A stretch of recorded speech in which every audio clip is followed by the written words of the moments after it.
Buenas tardes, magandang gabi, good morning, wherever you're joining us from across the world. Welcome to this very special I Am Remarkable talk for Pride Month. I Am Remarkable is a global initiative empowering people from all walks of life, especially those who are underrepresented or from underrepresented groups, to celebrate their achievements in the workplace and beyond. The I Am Remarkable workshop helps individuals overcome self doubt, break barriers, and unlock their full potentials. To date, we have reached over 800,000 attendees in over 120 countries with the help of 4,000 facilitators. And this year, friends, marks the 10th anniversary of this powerful global movement. And if you've never taken the workshop, we will be sharing the links at the end so you can find out more about how to get involved. And we'd love for you to get engaged in the chat. So for you guys who are attending on YouTube, let us know where you're tuning in from. And please add any questions or comments that you'd like to share so that we can put it in our question and answer portion later. I am Miss Mela Habijan, a writer, content creator, media personality, and LGBTQIA plus advocate from the Philippines. And I made history in 2020 as the inaugural crown holder of Miss Trans Global. I'm also the host and mother sparker of Sparks Camp, the first ever queer dating reality show in the Philippines. But today, I am delighted to be hosting this very special conversation. And it is my pleasure to introduce and welcome a true global force for equality, human rights, and intersectional advocacy. To some, she is Dr. Phyll Opoku-Gyimah. But embodying the power of this name is an award-winning community organizer, activist, author, and one of UK's most influential voices on racial, gender, and LGBTQIA plus justice. She is the co-founder and chief executive of UK Black Pride, the world's largest celebration and protest for LGBTQIA plus people of African, Asian, Caribbean, Latin American, and Middle Eastern descent.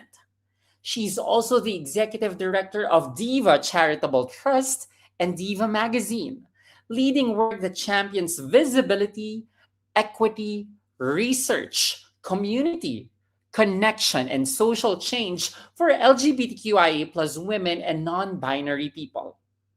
Previously, she served as the executive director of Kaleidoscope Trust, where she advanced LGBTQIA plus human rights internationally, and she now proudly serves as a patron of the organization. She's also a patron of Micro Rainbow and a member of the Sky Diversity Advisory Council.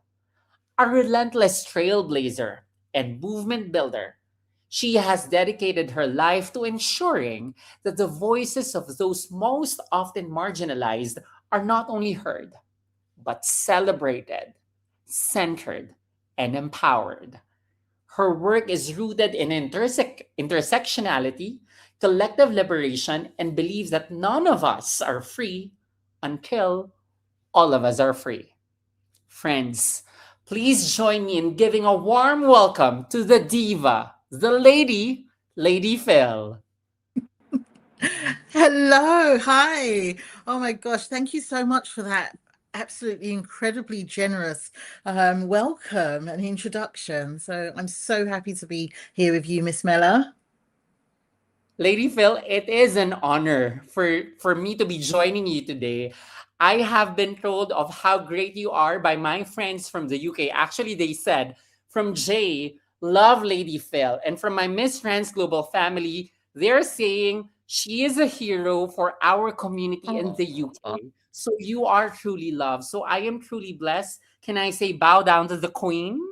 Well, we're both queens, so we'll just curtsy with each other. We're both queens. Happy to curtsy with you. But indeed, you've done so many amazing things throughout your career and advocacy work. And This might be an obvious question, but I just want to ask, since this is I Am Remarkable, celebrating your accomplishments, looking at the things that you've done, what are you most proud of? What can you say is one legacy, or maybe three or more, that you are truly proud of? Wow. Well, you've started straight off with a huge question. So I guess there's so many things that I'm proud of. But if I'm to be really honest, I think the thing that's deepest in my spirit, it's about building spaces where people have often been told they're too much, too different, too black, too queer, too femme, or too trans, or too disabled, or, too visible, because sometimes we can arrive at those spaces and places feeling so deflated. So creating those spaces for me is really about making sure that we know that we're exactly enough, right? And I would say, of course, I'm really proud to have founded UK Black Pride. I'm proud of how it began as a very small gathering of people who simply just wanted to breathe, to exist, to see themselves, and we've now become the largest celebration, as you said in your introduction, and protests of LGBTQIA people of color and Black people in all of these different diasporas, different heritages. But I would also say there's so much to say to what you're most proud of. For me, this is not about leaving any one part of you at the door to belong. And that's what I'm proud of, making sure that we're seen and we're heard and we're visible in safety, though, because visibility doesn't necessarily equate to safety. And I'm also, see, I told you I can't say one thing. I'm also proud of my work with its global human rights and the work that I did with Kaleidoscope Trust and working with others. I think alongside some of the most amazing activists that I've met across the world who are fighting under real extraordinary pressure, they have taught me what it means to advocate for change, not in a tokenistic way, not in a, oh, let's just call ourselves this as a body of people, but they've put themselves at personal risk. So and not remain silent. So that's made me proud, alongside being the ED, the executive director of Diva Charitable Trust and Diva Magazine, at a time where I think visibility really does feel quite hard for us to embody in a way that is meaningful. But we do it in so many different ways at Diva Magazine and Diva Charitable Trust. In doing so, we do it through research, through media, through funding, through so many different things. And that makes me proud. So I guess I'm proud of lots of things. But if I had to summarize it, Miss Mela, I would say I'm proud that I've kind of spent my life trying to make the road less lonely for many people. And that's truly amazing of you. You are one great light that we have right now, and you've clearly shown the world what it's like to actually just simply put the lights in the paths that we're crossing, because that's very, very important.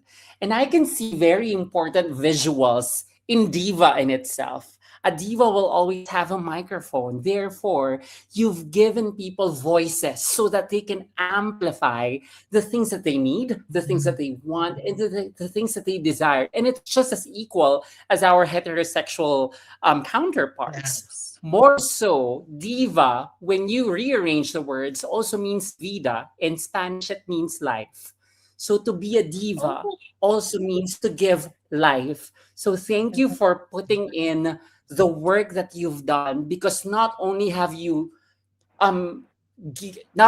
given microphones for us to showcase our voice, but you've given us the meaning of what it is to live. That's so beautiful.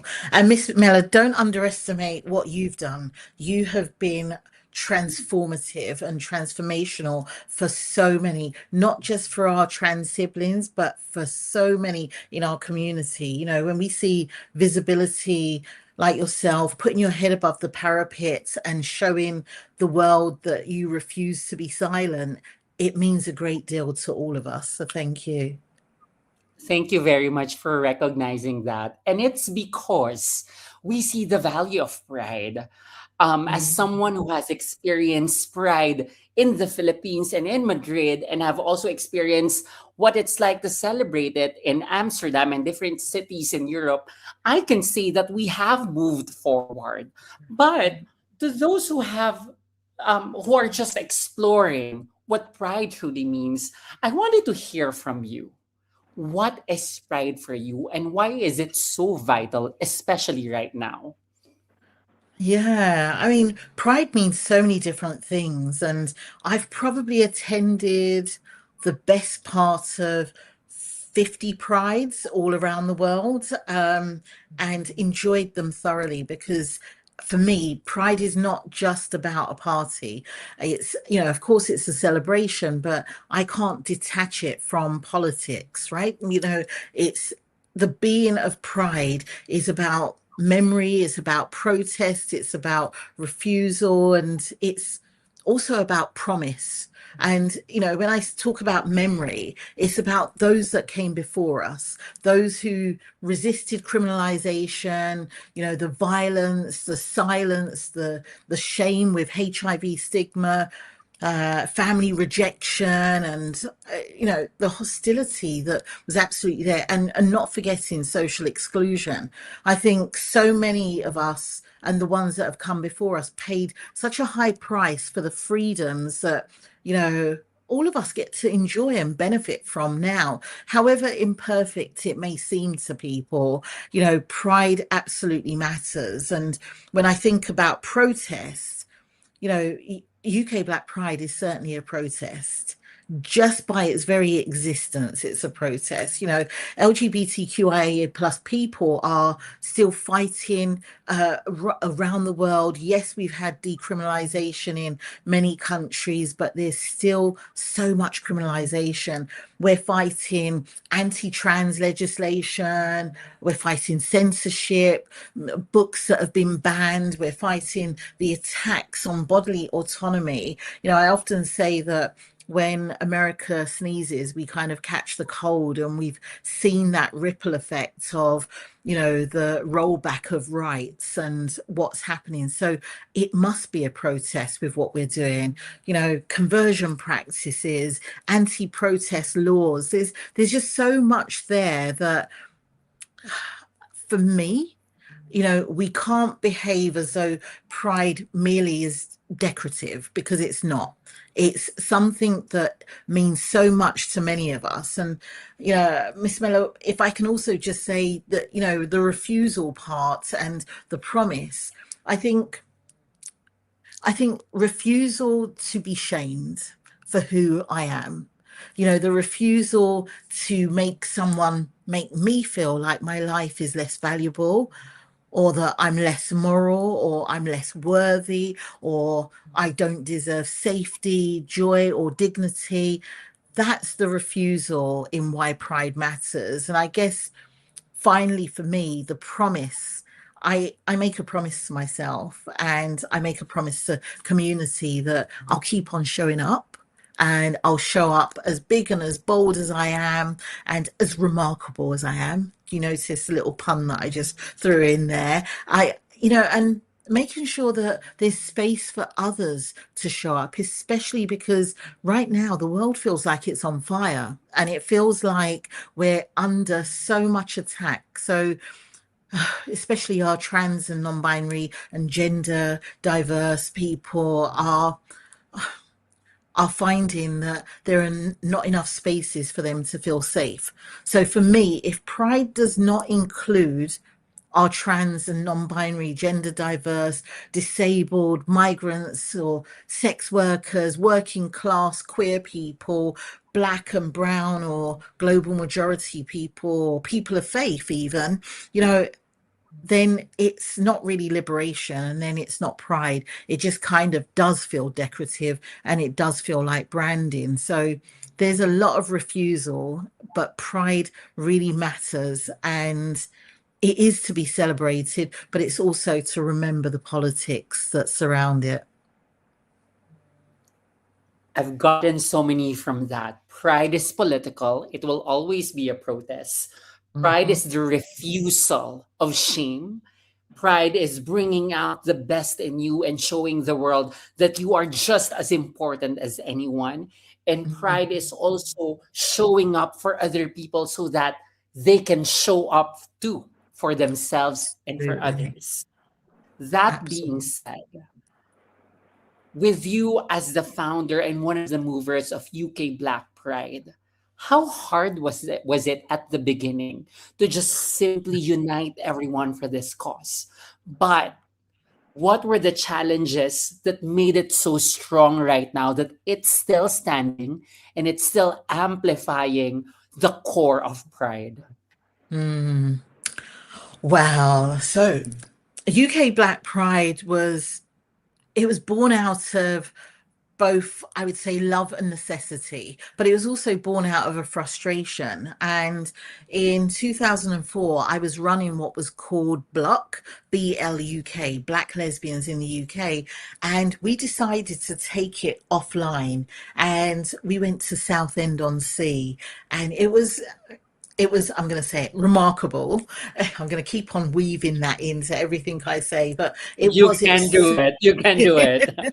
it was so special, and it just felt so liberating. Some of the women that we took to this trip had never seen outside of London, you know, missing their homes of where they've come from. So being by the sea felt beautiful. So fast forward to 2005, when UK Black Pride was born. Before its inception, I went to a group of leaders and pillars in our community, those who had been at the forefront of fighting Section 28, those who had created spaces and nightlife for us.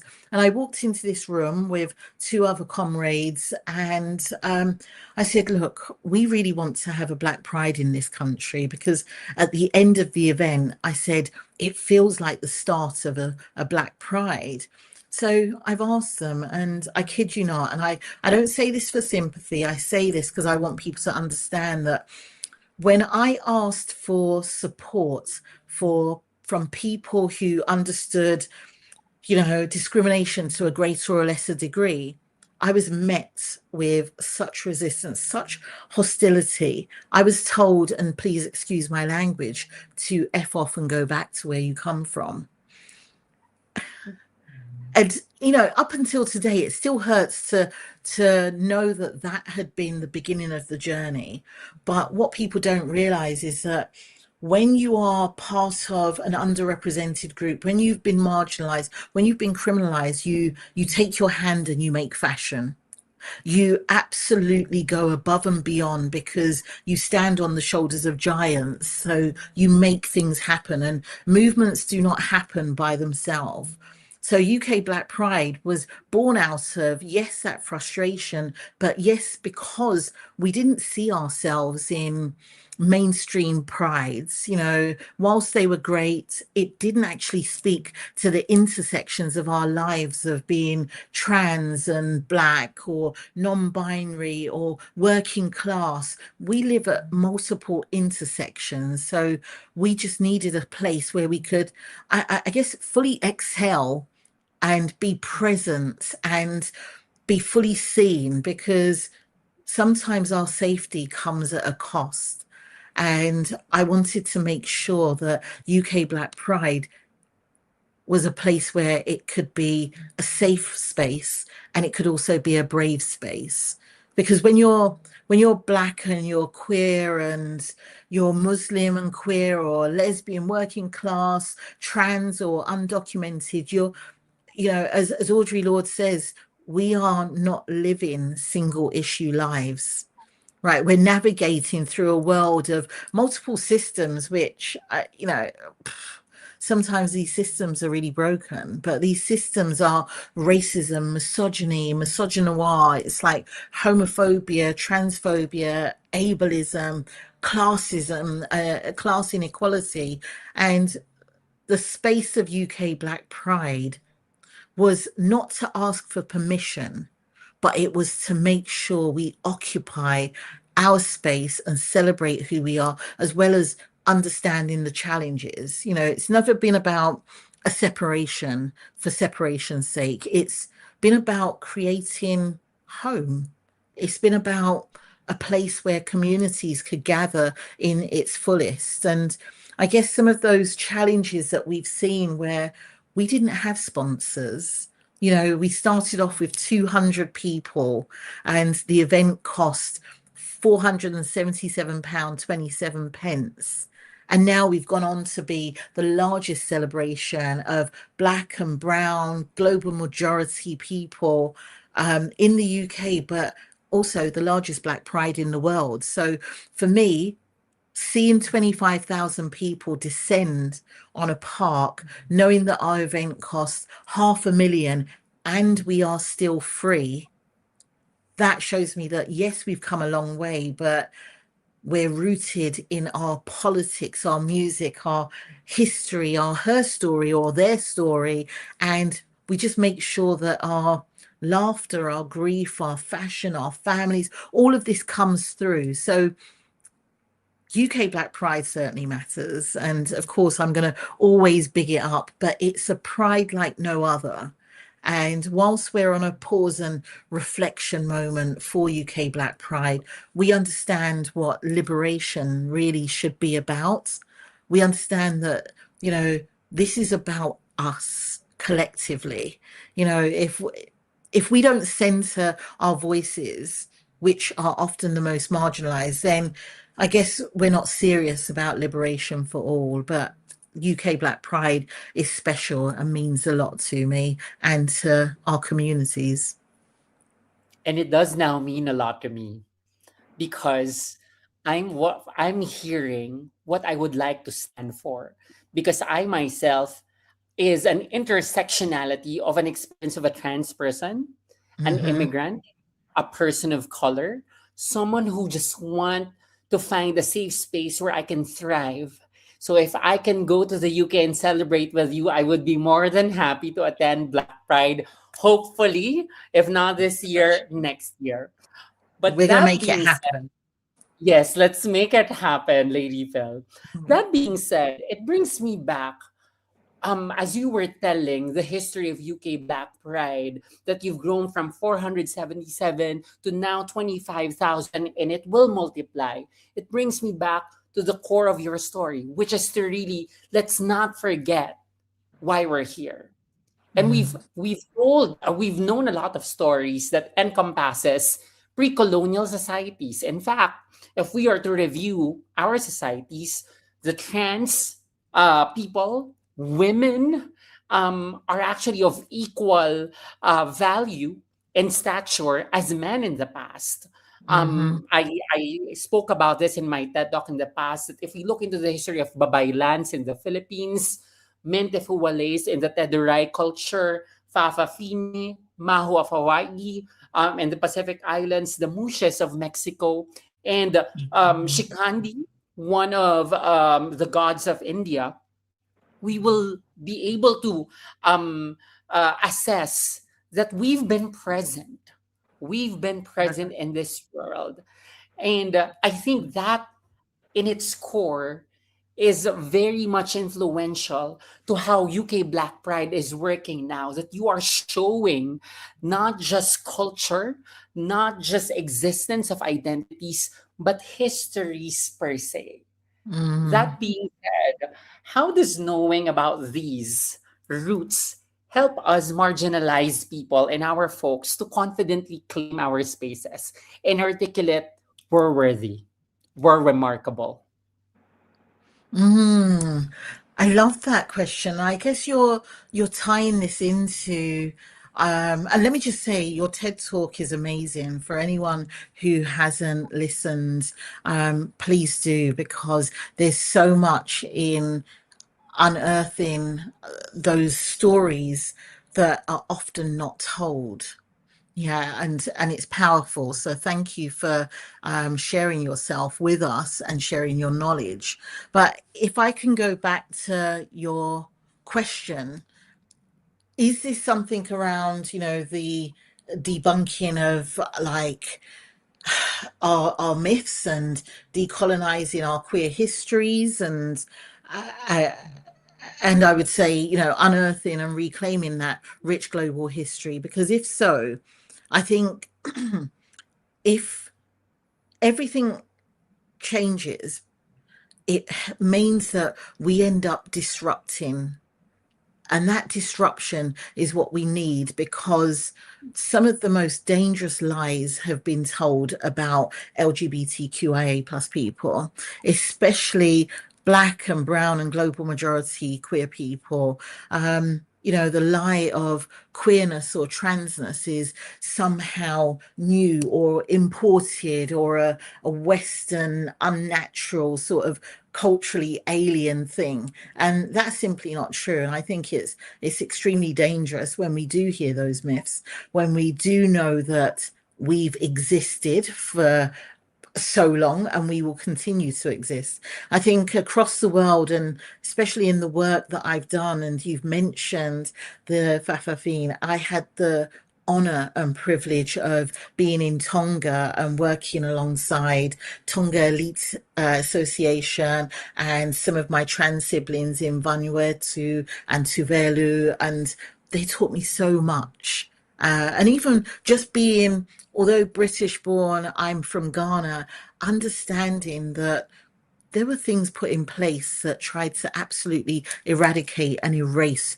who we are. So I want us to tell our stories, the stories that came long before colonial powers imposed rights and rigid binaries that were policing our bodies, and there was lots of punitive laws there. So we exist. Our existence is not just here today and gone tomorrow. It was really about colonialism. And I guess this is why politically, for me, in the work that I do, I always want to understand that the laws that are used today to persecute LGBTQIA plus people were inherited, right, through Mm-hmm. empire.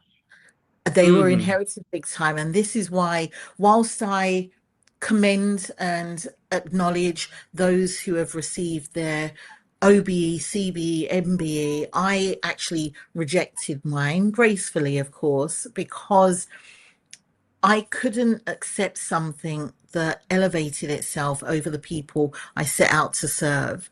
And whilst there's been no major apology or real apology for slavery or enslavement, and whilst there are so many colonial era laws that still persecute and harm LGBTQI plus people, that's not queer liberation. That's not liberation at all. So I rejected or declined it gracefully. I would just say my mother was frightfully upset, because you get to go to the palace. And I think that she probably wanted to go to the palace and steal something that was ours in the first place. But that said, I think reclaiming our histories and understanding that knowledge, and through your TED talk and that rich information, this is what provides us with confidence of our lineage, right? And it allows us to say that we're not just here, we are from somewhere. There were people before us, there will be people after us, and we must name those stories. And that's why our rituals and our futures, they're about us, and the advocacy that we do around this is powerful and should be spoken and utilized every single day. So I went off on a Absolutely. That's tangent, but I feel so passionate about, the things that we don't see or we don't hear. and we are with you. we are with you in amplifying these stories because these led us to where we are now. So, Mhm. honoring the people from the past will always be an important core value of why we celebrate Pride. And that being said, let's name our heroes from the past and even the present. Who are your heroes that continue to inspire you to work in the best way possible so that you can lighten up yourself with pride? Yeah, there's so many, and I'm adding you, Miss Mela, to who Thank inspires me. Yes, I you. am. I am, because you are remarkable, right? Okay, And so so are you. thank you. I guess it's always easy to say the ones that come front of mind, but I have to acknowledge like the Marsha P. Johnson and the Sylvia Riveras, who really insisted on promoting and amplifying and supporting marginalized people, and that refusal that I talk about, not wanting to be erased, but they created movements, and of course it'd be remiss of me not to mention Audre Lorde, who gave us Mhm. language, right, to understand, as I've mentioned already, there's no such thing as single issue struggles, right? We don't live single issue lives. So I think about others as well, like James Baldwin or Essex Hempfield or Bayard Rustin, Angela Davis, who, they refused to be put into neat boxes, but they taught us that liberation must be intellectual, political, emotional, and collective. I also think about Black feminist thinkers and organisers and queer elders and trade unionists, because I come from a trade union background, but at the heart of everything, it's community. When you see people like my mother who have been part of building churches, regardless of how we see religion, I think that women have always organized, our aunties in community centers and so forth. So I've been shaped by so many activists that I've met through my work globally in countries where, the risk is absolutely immense. And I, they continue to organize despite everything that is happening to them. So I'm inspired by them. To name a few, Steve Lasike, who is a South African activist, but also now the deputy minister in South Africa. Linda Bowman in Namibia. Rosanna Franca, from Sri Lanka, Caldera, sorry, let me pronounce her name, Rosanna Caldera from Sri Lanka. There's so many, Kanita Placide from St. Lucia, and even my own PA and executive officer, Timon Susan, who is just amazing and inspiring. But there is one person that I thank daily. And I'm a mother. My daughter is 30 years old. And I know you're probably thinking, damn, she looks really good. But my daughter is 30 years old. You are very good. You look great. Oh, Miss Mella, stop here. You're giving me a big head now. But I'm inspired by her because that's my legacy. That's the young lady that I've taught about equality, equity, freedom, justice, and she's followed such a path and a road to supporting LGBTQIA plus people, and she's an ally. So there are many iconic figures, absolutely, but I'm inspired by everyday people that, are not often written into our history or her storybooks. Yeah. May I know the name of your daughter? Of course, she's called Carice, and she Curry. also goes by the name K Soul, as in Ksoul. K Soul, we honor you. We honor you because you've inspired your mom to be the best advocate, Oh, activist, good. and diva that she is right now. And to those who are watching, please key in your heroes. Who are the people from the past and the present who have shaped the activism and advocacy that you are standing on right now. We want to know who these people are. That being said, I want to go to energy because it's not Mm, easy.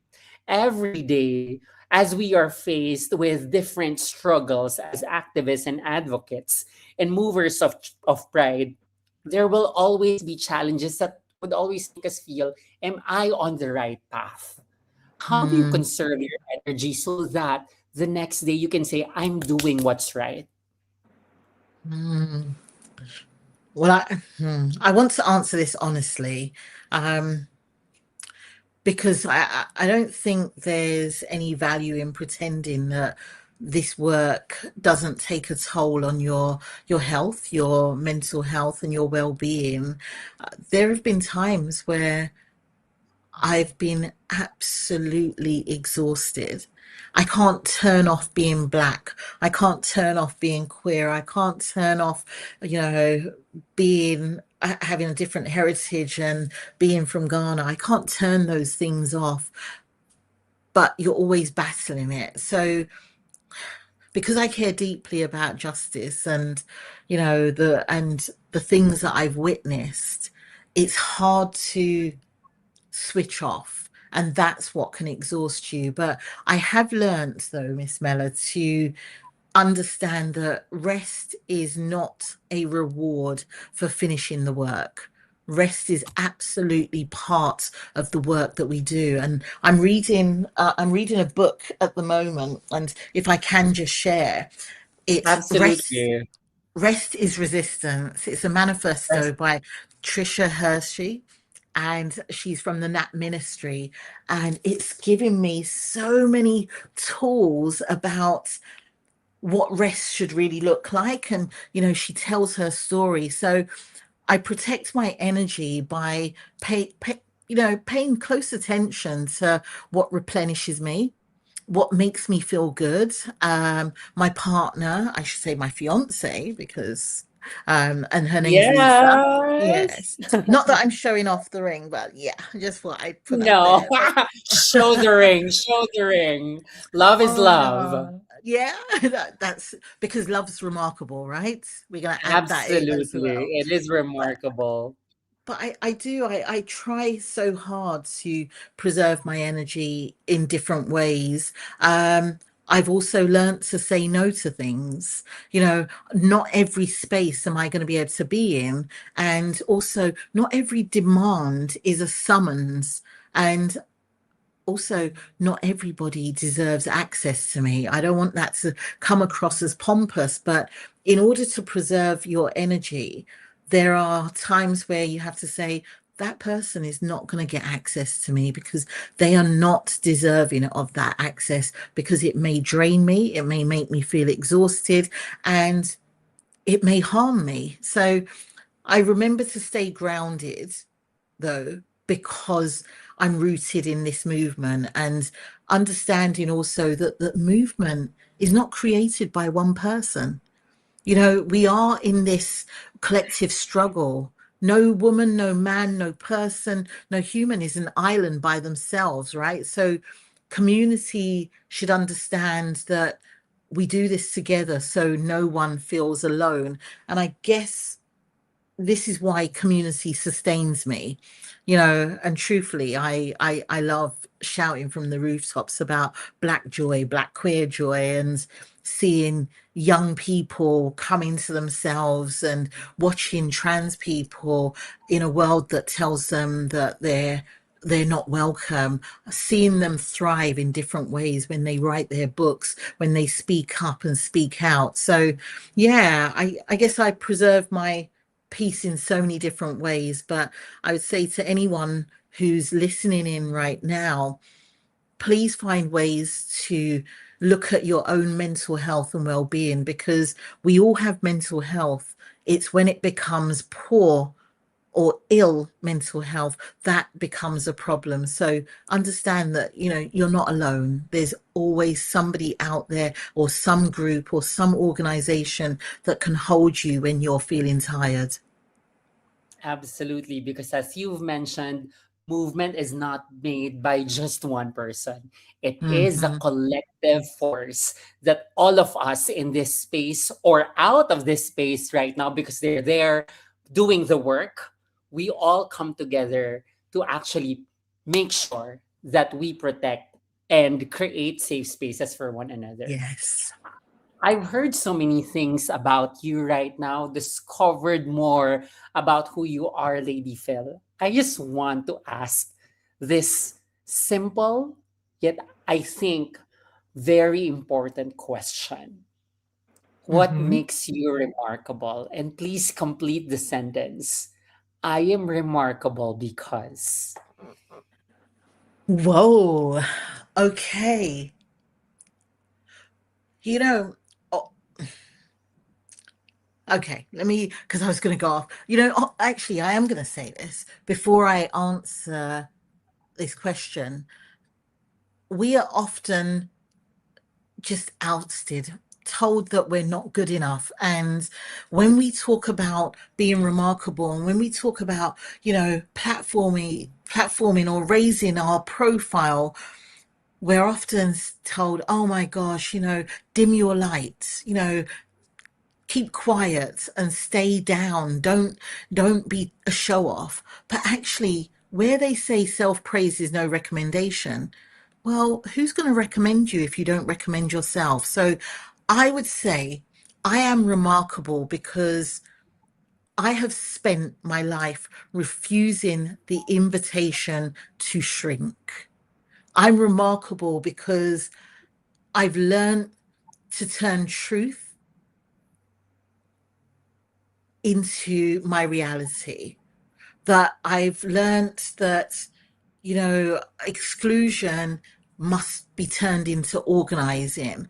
And I'm remarkable because I turn silence into voice and agency.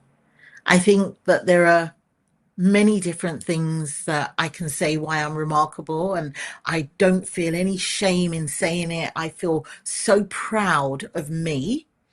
And I know there's still work to be done, but I'm remarkable because I come from a long line of ancestors that refuse to give up. But I come from a long line of African warrior women who have survived things that we don't even speak about enough of. I carry a legacy and a responsibility, and that's what makes me remarkable. And I guess most importantly, what makes me remarkable is because I've never mistaken, you know, the freedoms that I want just for myself. I want it for others. I know what liberation should be bound up with, and I want that understanding to continue to shape my life, to continue to shape my politics, and continue to shape my purpose. So yeah, before I start getting all emotional, that was an emotional question, but let me throw it back at you, Miss Mela. You know, Go ahead. you've held this conversation so beautifully, and I really appreciate this space that you've shared with me. And I've said already that I'm inspired by you and I'm honored by the spaces that you've created. So what makes you remarkable? And I want you to begin with, I am remarkable because.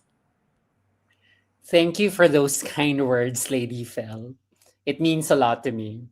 And I am remarkable because I live by the name Melaya Erica.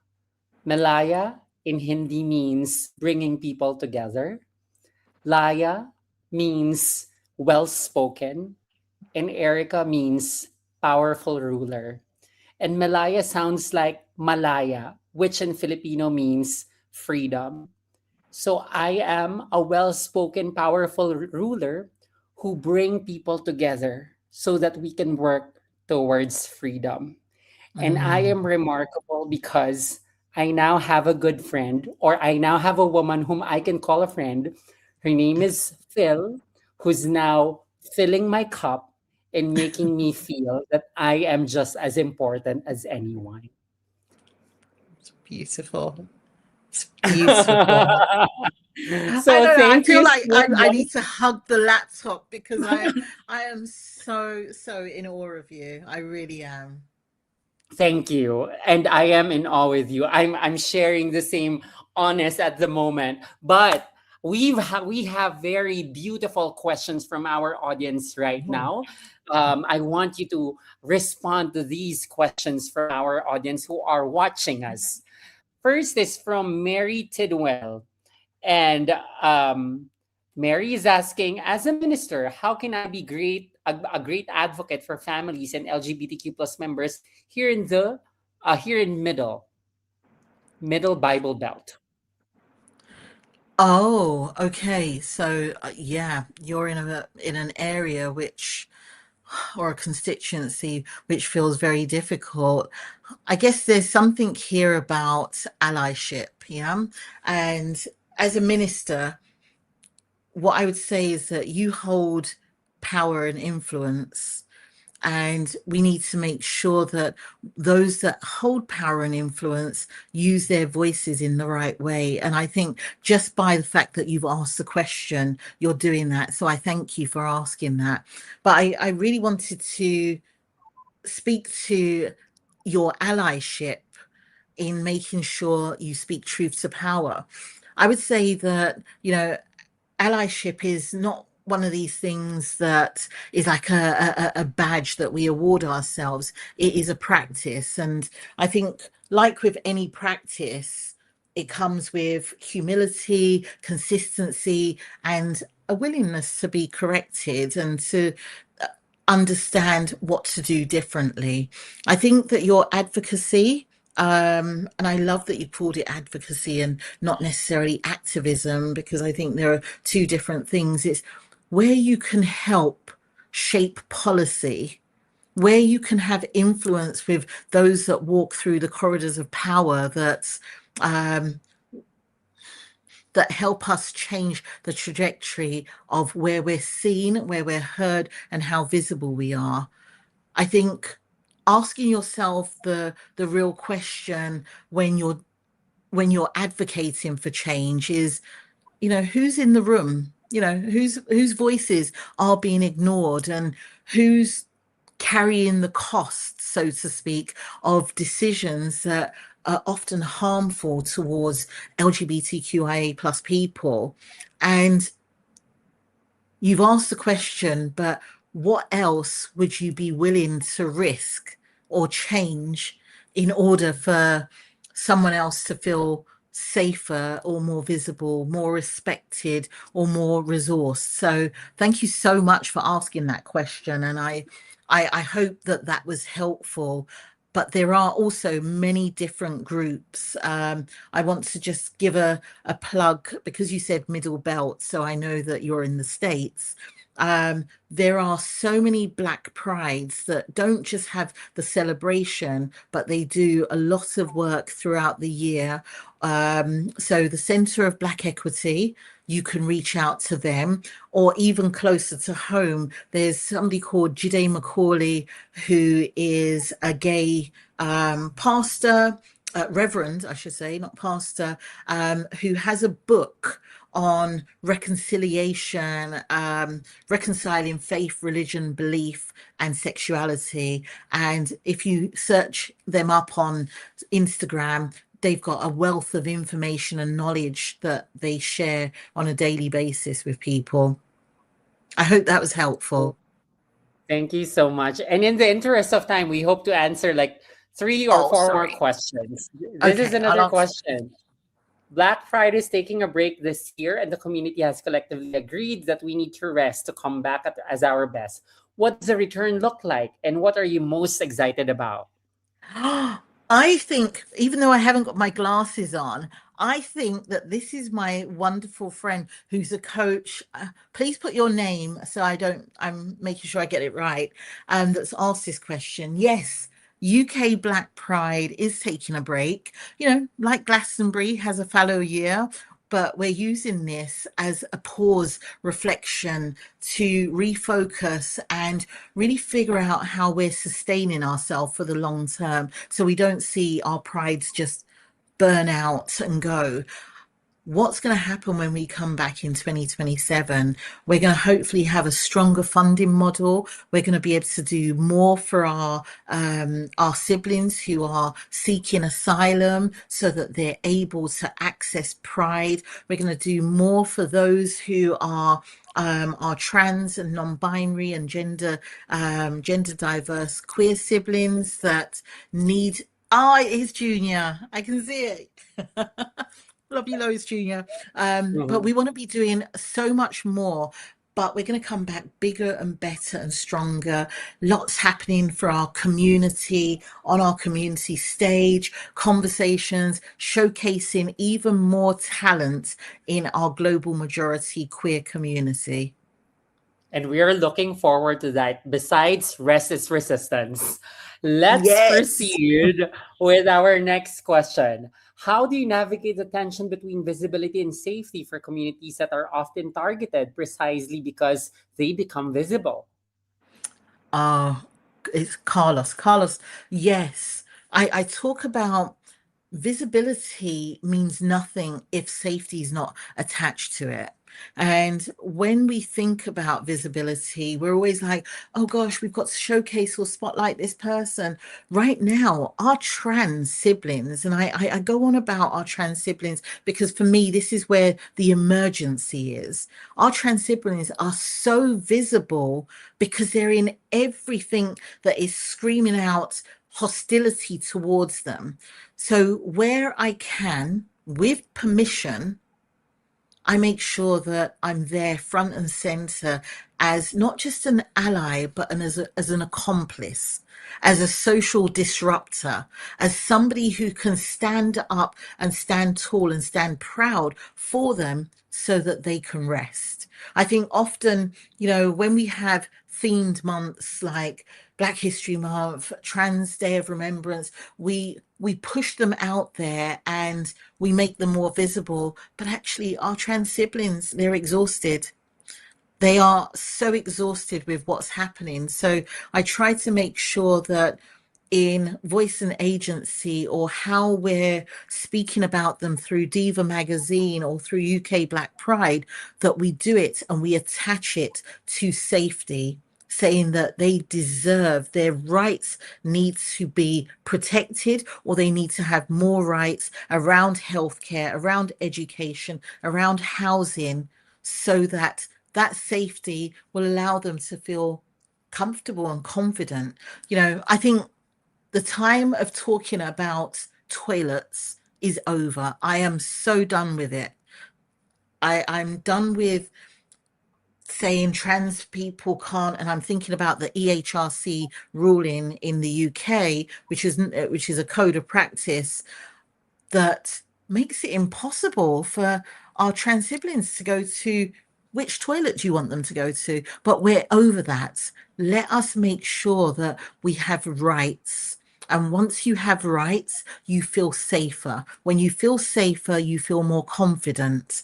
And then you can be in society at large and take forward the next challenge that comes our way. So, yeah, visibility without safety doesn't mean anything. Thank you, Thank Carlos. Thank you so much. And we are down to our last question. Okay. Here in the Philippines, the LGBTQIA plus community has been entering mainstream media. What can you say about censorship and how important it is to have representation for our community in mainstream media? Mm. And I I can see the name, but I can't. I think it's like a shortened name. But thank you for that question. I think it's incredibly important for us to be able to have voice in mainstream media, but we know that that's not always possible, because sometimes mainstream media are the very ones against us. So I would say, one, try and find friendlies. And when I say friendlies, friendly, people who wish for us to tell our stories in meaningful and positive ways. And we do it intentionally with purpose. But I would also say, let's use some of the platforms that we do have. let's use Diva magazine to talk about this. And I hope, once this conversation between me and Miss Mela is over and your wonderful questions that you've asked, that Diva can spotlight it and can talk about it so that we can carry on. And I don't know what the word normal means, but we can carry on usualizing the conversation and talking about the censorship that's happening in the Philippines, because no one should be censored. No one should be silenced, because that silence turns into pain, and that pain turns into absolute exclusion. So let's use our own platforms that we have and tell our stories. Otherwise, it'll be told for us. And let's find people who are advocating for change for us and with us, that can have easy routes into mainstream media that allow us to have our voices heard. And I hope that that was helpful. That was really helpful. Shout out to Light. She Yes. they are watching right now in the Philippines, which is almost midnight, and they are Oh, staying thank with us you. right now because you are such a wonderful person to talk to interview, to get to know more. So thank you so much. An hour is not enough for us to Mhm. have this discussion, but you can learn more and join IAmRemarkable.org and meet remarkable people like Lady Phyll and be inspired by the stories that this organization is actually solidifying at the moment. So thank you so much for this opportunity, Lady Phyll. And to celebrate Pride Month, we have been running workshops led by top facilitators, and there are still a couple more taking place. If you've never experienced the power of the I Am Remarkable workshop and you'd like a refresher, now is a perfect moment. And if you found value in today's session, would be grateful if you would consider donating a small amount to our donations campaign. Many people don't know that I Am Remarkable is run by a nonprofit called Remarkably, which relies on donations to continue its operation. Your support ensures we can keep empowering voices across the globe and help more people feel the magic of I Am Remarkable.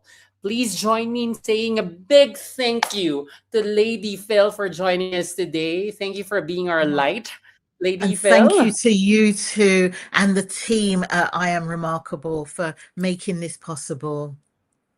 Absolutely. So, to I Am Remarkable team, thank you for having us today. It's truly a pleasure being with you right now. This talk will be available to watch on demand on the I Am Remarkable YouTube channel, along with those from previous Pride Talks. And if you found it valuable, please share, like, and subscribe. I am Miss Mela Habijan. It has been a pleasure to listen, learn, and love with the fantastic diva Lady Phyll. And it is our honor and pleasure to greet you. Happy Pride. Bye. Be Happy Pride. remarkable. Bye. Bye.